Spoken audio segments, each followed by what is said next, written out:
Alright, addition by Churchill, Bibia, Edeba, and a day Jumade, so Ewa Iho TV, measure say over like a video, so over share a day among. It sounds like a Yamaha somebody share my good, and I just say a latest update. A be ever coming some, it's ready be ever done a tier 4 now, Moho said ye Omamugan, a sifa elko eba. Yanitia say a America Kearney, and I just say Ghana for a tour about. Oye the President of the Republic of Ghana. Na ekobane say Ghana for SSA omonsa. Just say omuyi eye ex-president John Dramani Mahama Bio say ometwaso na oye juma pa or say oba obeye. Na ene day de ukopiem ewo eye parliament dia na chese ensemo a eye bobo free hoba enye asem kitwa ni na fa eye Alban Bagbin ho na meso also be state team na chese eye kotie ensem no monchemu bi. Matter, we are only waiting for tomorrow.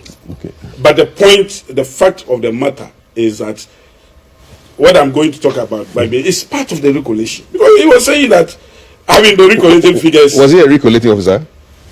You should ask him. Where is recollate? Because he's saying that he will not, he said sworn anybody in. Elect with quash results are ineligible for swearing in, says Speaker of Parliament. He is not the one to determine whether they are ineligible. Once they are gazetted and then the gazette is brought to the clerk of Parliament, he must swear them in. And the clerk does so. And then even you, whoever that your mama would or the NDC will pick as a speaker, is bound by law to swear them in. So he has no It is not in his place to now go and determine how did it happen. He is not the law. I mean, that is the reason why we have separation of powers. Okay. Everybody and the role given to you by the Constitution. All right. You are by willy-nilly. You should swear them in. I want to bring in George. So for such a person with that experience and to come out with that fox power, that it beats my imagination, and to the extent that I even question whether the experience is useful to him and to the society.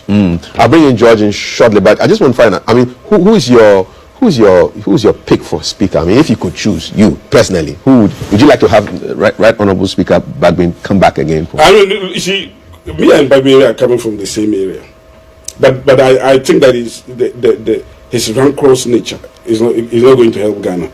I mean, he's too vindictive and full of himself, and he thinks that he is so knowledgeable that he cannot stand aloof and allow anybody to raid him. So you wouldn't want him back? But you see, democracy is not like that. Would you want him back? I will not. You see, who would you pick? You see, for we have in the past we have had a lot of speakers that distinguish themselves. I mean, Joe Adehu, we have Justice D.F. Annan and Ku. I mean, a lot of them. We have never seen the chaotic nature of Parliament as was exhibited by the leadership of Bagbin. I will say that this Parliament, this 9th Parliament, should not exhibit those traits of the 8th Parliament. The 8th Parliament, which is currently what we are. And therefore, if I were the appointing authority, I would go for somebody with sober, mind. Like somebody with sober mind, somebody who can bring all shades of opinion and work with the people.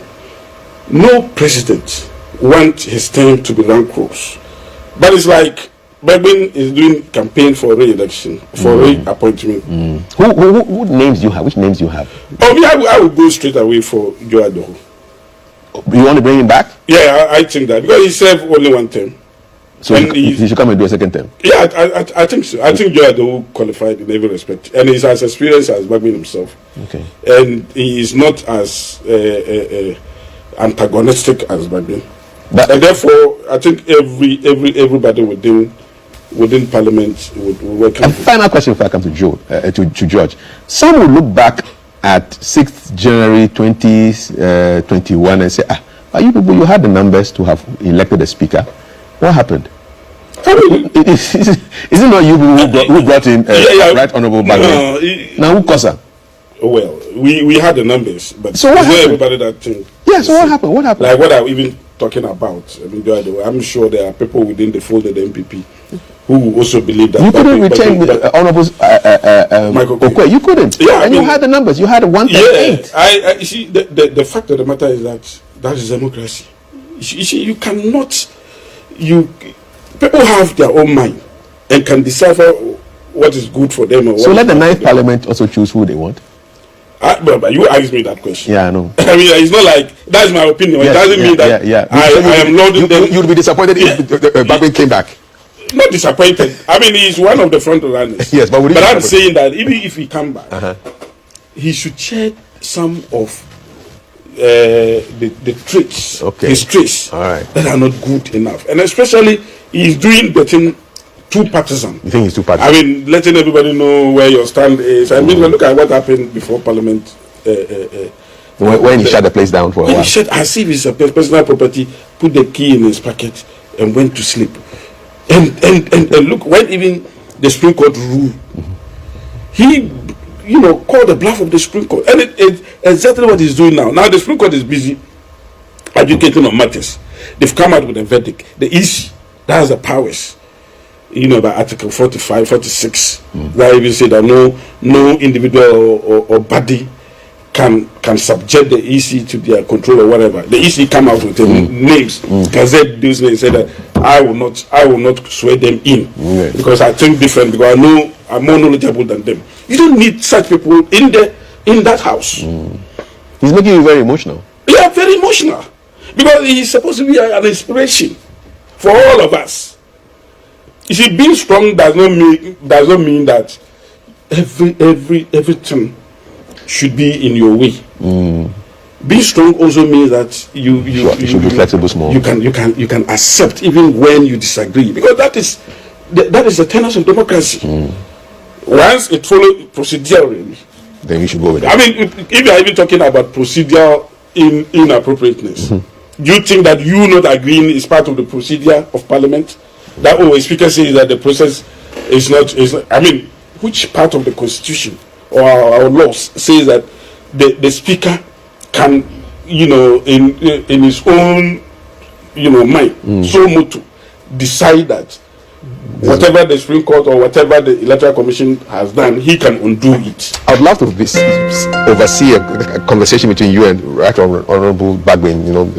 How the conversation would be like. It would be quite interesting. Yeah, it would be quite interesting, because I say my mind and he says his mind. But the difference between us is that I am amenable. He's not? Yeah, to the processes. Really? And he, the senior most person that all of us aspire to be, some of his utterances is becoming disincentive. Okay.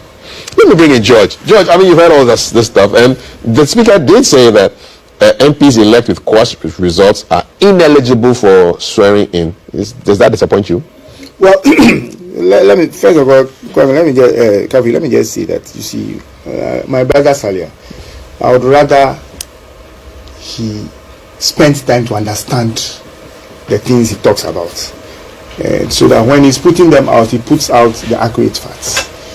And I also would say, if I were him, some of the strong words he's used against elder statesmen like the speaker, I think that he should rethink Which one is it? And possibly apologize. Which one?